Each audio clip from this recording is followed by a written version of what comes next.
Welcome to Life Astrologer with me, Anna Isabel. I'm an astrologer and an analytical hypnotherapist, and also a student of mediumship. And so I'm very excited today to have a wonderful medium with me, who is Pamela Pollington. Oh, thank you for inviting me. I'm really excited. Pam, I just thought it would be really nice for us to have a little look at your chart, because there are certain things I expect to see in a medium's chart. And so let's get started. Hey, now you might be in for a surprise because you're actually not a Capricorn. You are a Sagittarius. Okay. And it's all down to the fact that the sun changed signs on the day you were born. And you were just at the end of Sagittarius. And you also have Mercury in Sagittarius. Do you know anything about that sign? No, the only thing I know is that I'm on the cusp of both of them. So I've never really known which one I sway to. So it'd be exciting to see. Yeah. So you're definitely a Sagittarius. And so Sagittarius is a fire sign. And there's a lot of energy behind Sagittarius. And there's also, I think, one of the defining features for many is the fact that it seeks meaning. It has to have the meaning of things, the meaning of life. So many are interested in things like religion, spirituality, philosophy. So that's a big interest for Sagittarius. Very interesting, yes. Yeah. So just a little bit about the centaur. So the centaur is half horse and half man, and he's the man part is the archer aiming high. So this is the aspirational side of Sagittarius. But the horse represents instinct, and it represents, let's say, a more bawdy side of the sign, because the centaurs were quite wild. So if we think about what that means, it means, if we're thinking in mythological terms, then we're saying it's uncivilized. Well, what does that mean? It means outside of civilization. And it means that it's exactly that, wild. It's the wilds of life. So from a psychological perspective, that would represent somebody who's very instinctual, and it being a fire sign, very impulsive. Do you feel that you're impulsive? Sometimes a little bit, not a lot, but just a little bit. I sometimes feel that maybe I am. I think that there's quite a lot of holding back, not least of which is due to having a Virgo ascendant. Incidentally, this Virgo ascendant also is in the last degree. So, but I think that there's a quiet reserve, a shyness to you, yes, which to me speaks of a Virgo ascendant. Okay. So I think that, so what that means is that as a child, you were expected to behave properly. That's correct, yes. And there wasn't a big margin of error. No. You had to get things right. There's a lot of pressure, yes, to be a good little girl. And that meant, having to behave in a certain way. As my dad would always say to me, little girls should be seen and not heard. That makes sense then. Yeah. And you would have had to, how can I put this? I don't think getting messy was an option. No. And that's where that holding back comes from. Whereas a Sagittarius, okay, so another word that's really important for Sagittarius is freedom. And a Sagittarius child, normally, let's just say running wild is something they'd really like to do. Yes. And climbing the trees and getting messy and, falling down and scraping knees, all of that. I did used to climb the trees, but I would get told off for it. You went anyway, good for you. Yeah. Yeah, I think you got yourself into a bit of trouble. I think there would also have been a big emphasis on doing well in school. And you you had to do well in school, I think. And you would have wanted to, because I think about Virgo ascendants, and it's the way to get praise and to get positive attention is to do well in school, to be clever. So yeah, I expect, unfortunately, it was something that I wasn't clever on, because I had dyslexia, so my spelling and stuff, but I wanted to do well. That is correct. Because that's what have earned you those brownie points. But of course,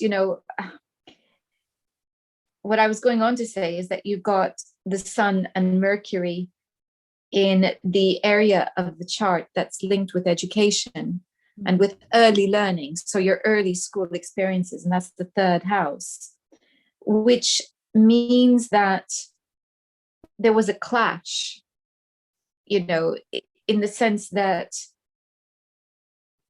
the system didn't suit you. And now I know why. Yeah. The system didn't suit you. And there are two reasons for that. The first, as we've already seen, is Sagittarius. And I think Sagittarius needs the big picture. It's not, it's not about rote. It's not about repetition. It's not even about detail. It needs the big picture. And once they have that, then they might be able to work back, to the detail. But they need to know where they're going first with this, so that it makes sense. And I'm not entirely sure that in primary school that's the way it works all the time. Now teachers are trained to tell the children what the learning intention is before they start. So then that's the big picture that they're being given. Yes. But I don't think you would have had that happen. No. I think the other thing is that Sagittarius often learns best by doing. It's by being active. And that's me. Yeah. And I doubt that would have happened with you. And the other thing that's relevant here, and I think this is also relevant for your mediumship, is that Neptune is in the third house. So Neptune is about, let's say, the transcendent. It's about going beyond the boundaries. And it's about sensing what's in the environment. It's about what's unspoken and feeling. And in the third house, I think it would give you a real ability to tap into what nobody's saying. You kind of feel your way through everything. But of course, in school, it also means that you're probably doing a bit of daydreaming. Always. Unfortunately. Yeah. You're tuning out. But I think too that it means that the way that you communicate is going to be less about, how can I put this? We communicate facts and we communicate them succinctly. But for you, facts are cold. Yeah. So you have to communicate more than the fact. You have to communicate the feeling with it. And we're back to big picture, include the nuance. And so it's nuanced communication that you would be wanting to do. So your teacher might be saying, so what's the answer? And you might be wanting to tell the teacher the story. Yeah. It's that kind of, it's a mismatch of expectation. And equally, you would have learned better if you were told things in story form. Yes. So that's the setup. But that transcendent quality of Neptune is important. It's you've got Venus very close to Neptune, which means that there's a real love, and it's in Scorpio. There's a real love of understanding what lies beyond, what's unseen. Yeah, that's true. And then I think quite early, because you also have the 12th house of your chart, which is the area of the chart that's linked with, well, it's one of the more mystical parts of the chart. And it's linked with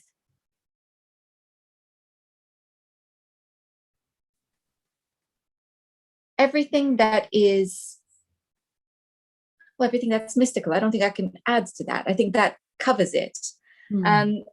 You've got Jupiter in there, which gives you a real thirst to understand more about the mysteries of life. Yeah, that's always been the case. It's the real desire to connect with divinity, if we can put it like that. And you have Pluto and Uranus there as well, which, again, you're not somebody who looks at things superficially. You look at things very deeply. So that Uranus-Pluto conjunction is very close to your ascendant, albeit coming from the 12th. So I wonder, was there something that happened around your birth or in your childhood that triggered this interest? Do you know?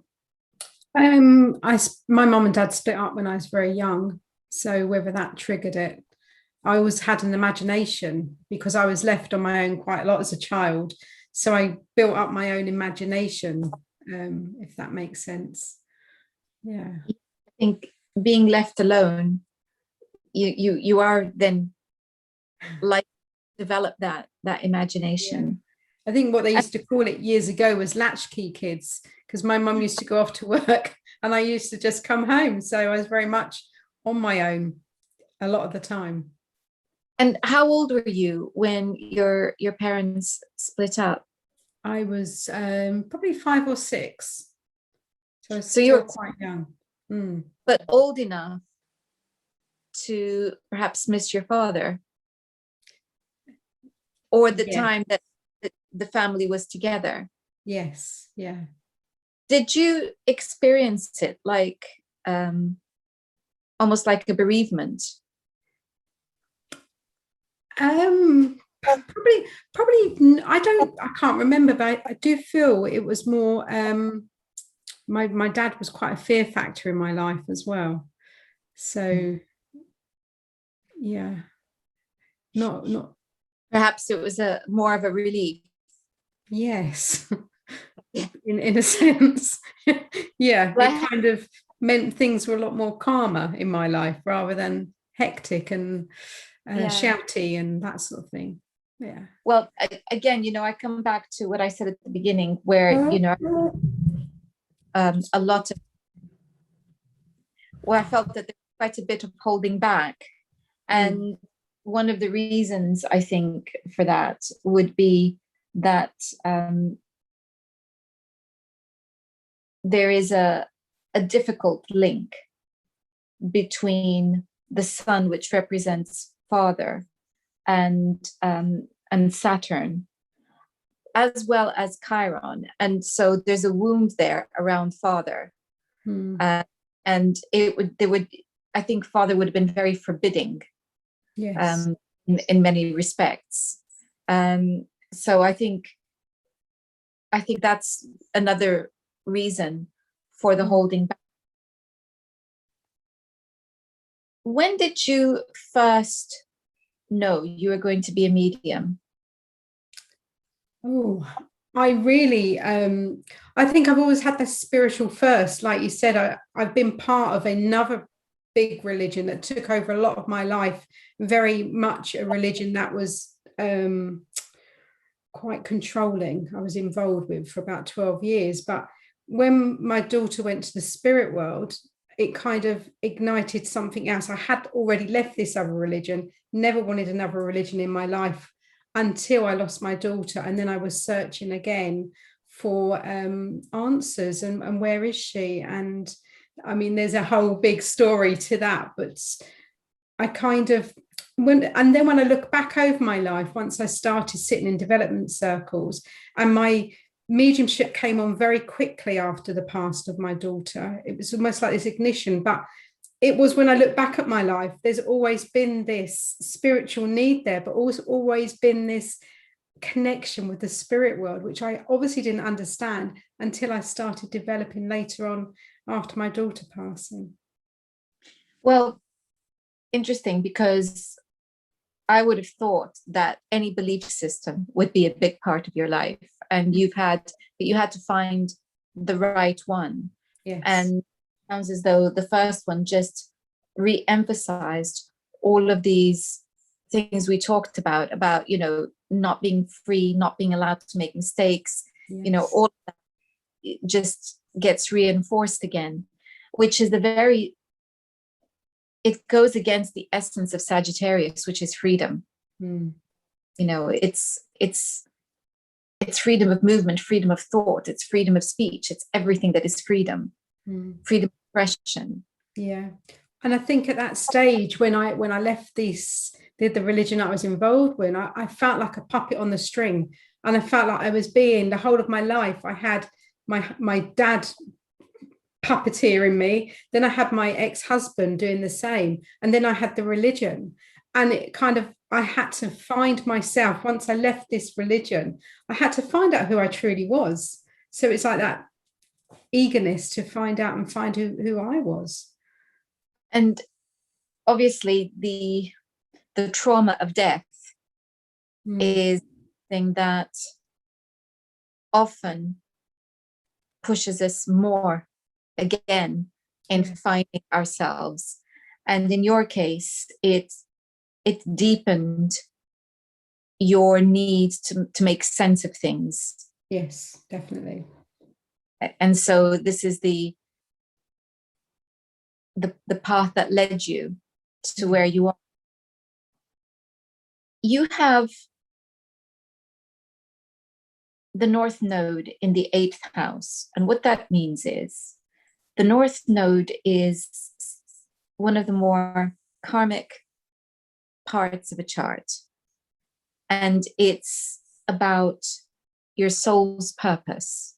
And the 8th house, amongst a few other very important meanings, is also the house where we meet death. Not necessarily our own, but certainly it's about our relationship with death. And where you have that North Node in the 8th house, to me, it suggests that you find your purpose through death. And sadly, it was the passing of your daughter that prompted this. But it's led you somewhere really very important. Can you tell us a little bit about what it means to you, the work that you do? Oh, it means everything. It's not just about the messages, it's the healing that comes along with that. I don't know whether I should go into my story on how I first become a medium, but yeah. Okay, so it was very much at the early stages when my daughter passed to the spirit world that a medium came round to my house. My sister had gone somewhere, and a medium had said, "I need to see your sister." And I'd never had a mediumship reading before. However, my mum's always been a spiritualist and always had an understanding, because she lost her mum when she was only 24. So my mum, obviously, like you said before, when somebody passes to the spirit world, it kind of gets you questioning, gets you thinking, and more to life. There must be more than this. So my mum's always been a believer. And when my sister gone to this house and this medium said, "I need to see your sister," I said, "Yeah, okay, no problem." I've always wanted a reading in the past, like my mum, but I've never been, I think because of the religion that I was in for forbid it. So again, I didn't venture down that road, even though it's always been this burning light within me to want to explore it deeper, but not being allowed to explore. That was more the case. So when this medium came to me, and she the things she said, first of all, that my daughter was with somebody called David, and my husband lost his cousin David, and she said about there being firemen around him. He did die in a fire, other circumstances to that, but there was a fire at that. And it was just like, at that time, how does she know this? How can this lady possibly know anything about me and about the things? Part of me was saying, well, my daughter's passing was in the papers. It was on the news. It was quite a tragic passing. And yet she didn't bring any of that in. She brought something, David. And then one thing that really triggered me, it was like, she said to me, I want you to go to your daughter's home and you will find a blue frame picture. And she said she wants you to put this blue frame picture on the hook on the wall, the spare hook you've got on your wall. And I thought, well, how does she know I've got a spare hook? And I had no memory, or I had no experience of ever seeing this picture. So and there was things like that. But what I do remember, with all the chaos that was going on around, and this lady coming in here into this room that I'm sitting in now, actually, it's now my office. It was a bedroom. It was my daughter's bedroom, actually. So she said to me, with all that evidence that she gave me, and it was firm evidence, it wasn't wishy-washy, it wasn't something she could read from the newspaper or from the TV. It was about my daughter and about her life and things that only I would know. So it was amazing. But I remember then, and it was kind of like at that stage, very early on, I thought to myself, you've brought me so much comfort and healing with your message of hope and the fact that there is life after death. I just felt this little spark within me saying, if I could do that to somebody else, if I could bring somebody else that same comfort that you've brought me today, then everything would be worth it. It was just that spark that I felt within me. And sure enough, the very next day, I went to my daughter's flat and I searched behind all this paperwork. And there, lo and behold, was this picture of her and her son in a blue frame. And it was just amazing that she would know that. Like my daughter was saying, Mum, this is me. And I came home and I did put the picture, and the picture still sat on that same hook on the wall. So again, it was just amazing, absolutely. But the comfort and the love and that feeling of, I want to do this too. I want to help people like you've helped me. So it's at that very early stage. It's such an important part of the grief process, when you are able to say the connection is not severed. Yeah. And last week in the Light podcast, I interviewed Darylyn Gunsberg about the process of grief and bereavement. And one of the things that we discussed was this issue of the severing, of that feeling of disconnection. Yeah. And you can't take away from that feeling, because you can't see that person anymore. And they're not going to come and have a cup of tea with you anymore, or you're not going to do things together anymore. But what you do is you help people to see that the link is not broken, it's not severed. I think that's really important, that we're going to miss the physical. We really are, but it just brings that comfort and that hope, and that hope that actually that there is no time in the spirit world. They don't live night and day like we live. And that one day, when it's our turn to transition back to the spirit world, that we will be reunited. And that is a wonderful hope too. It's also the knowledge, because when a medium gives evidence that a person's loved one knows what they're doing still in their lives, it means that when there's the next big event, like a birthday or a graduation or a wedding or a christening, whatever it is, at least you know that although the person's not there physically, they are aware that it's happening. Yes. They're not missing out completely, and that they are rejoicing with you. And I think that is such a big thing to give to people. You know, when a medium says to somebody, oh, you know, your father says you're going for a new job, and then gives a few little words of encouragement. The fact that she's saying he knows you're going for a new job and it's real, that's evidence that she couldn't have known. And at the same time, more importantly, it means he's there and he's taking an interest and he's participating, even though you can't see him. So I think that's a true gift. And I'm just looking at this chart of yours, where I can see that busy 12th house that we discussed about all things mystical, and we can see the North Node in the 8th house, and there is a beautiful grand trine in fire in your chart. You were talking about lighting the spark, something that spark. It literally felt like that as well. Yes, and I think the thing about fire is that it's instinctive.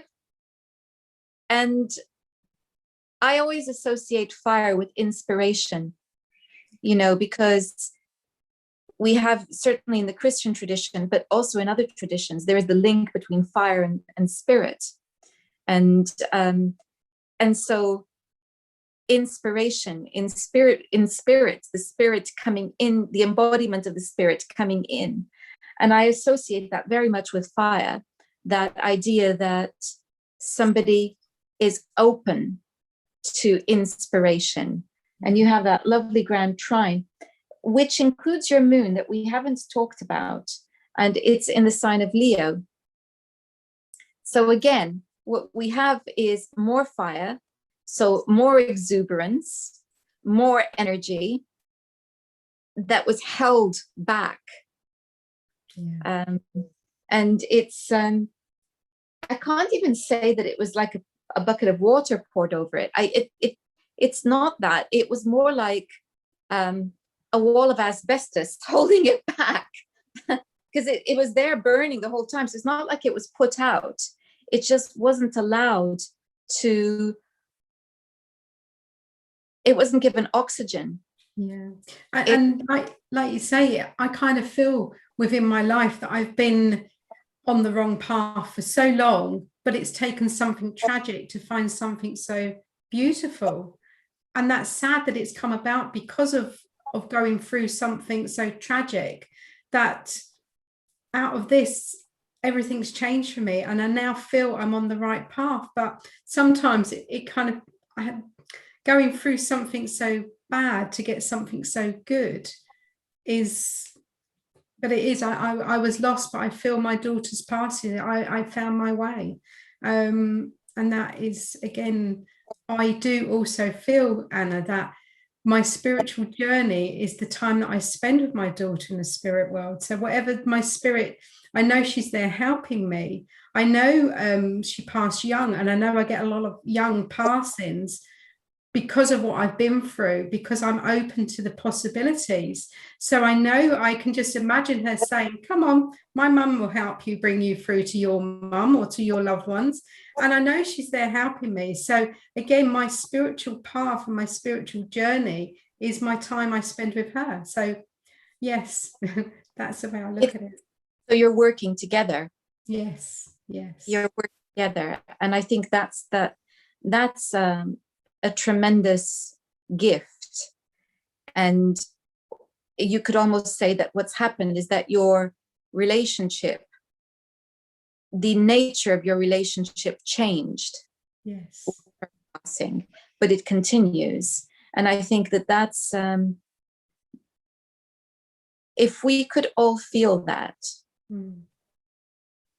if we could all be open to that and feel it, I think the world would be very, very different. I think so too.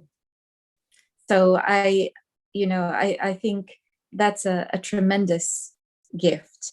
But I think one of the reasons why it was possible, quite aside from your interest in matters of spiritualism, I think there's something else that makes it possible. The beautiful thing about fire is its optimism. And it means that that's what stopped it being like water being poured on the fire. It means that it kept burning, because within you, there was something that couldn't be put out and that burned brightly, which enabled you to overcome adversity and tremendous pain and find opportunity. And that is the essence, I think, of Sagittarius, but I think it is the essence of fire as well. So I think that is a very apt description of how you got through some very dark times in your life. And I feel it's kind of turning a negative into a positive, because when my daughter was 12 years old, she was run over by a skip lorry. She was very badly, she had a broken pelvis, hips, and she was resuscitated 3 times in the ambulance, just going to the hospital. And I kind of look at that, I could have lost her then, but I was so lucky to be able to have another, I think she was 12 at the time, another 11 years with her. And I have my grandson as well. So I'm kind of thankful that she wasn't taken at that time, but she was taken when she at 23. So it's being thankful for those extra years as well that I had. It sounds really bizarre, but I just felt some people are too good to live this life, and they can't live this life.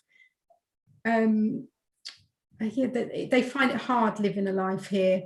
And unfortunately, she found it really hard living a human existence. So I know in the spirit world that she's there helping as many people and living on to fulfill her own dreams and ambitions. Well, it's the continuity of life, the continuity of love, and the continuity of your own spirit and its resilience. And so I think that is a very, I could say, a very bright, very strong translation of your chart. Or I think the word I want here is, this is, I look at your chart, I look at you, and I would say that you are truly the manifestation of what I'm seeing on paper. Well, that's good. And it's been lovely. It's been really enlightening, and it all makes perfect sense. So thank you for explaining that so well. You're very welcome. It's an absolute pleasure, and thank you for joining us today. Oh, just want to add one more thing. Why do our loved ones come back to be with us? One, because they love us, but also I just feel that they come back to open us spiritually too, to make us see things from a very spiritual and a different aspect in life. Open our hearts. Yes. Definitely. Thank you very much, Pam. Thank you so much. Been lovely being with you. And thank you for joining us today on Life Astrologer. My next guest on Life Astrologer will be Roy Gillett, the president of the Astrological Association of Great Britain. And in the meantime, if you want to learn more about mediumship and spiritualism, do tune in to In the Light, Growing Your Soul, the podcast. I will make sure that the link is on the page. Pam, if people wanted to get in touch with you, how would they do that? They can do it via my website, which is www.pamelapollington.co.uk. And I'll make sure that's on the notes as well. Thank you.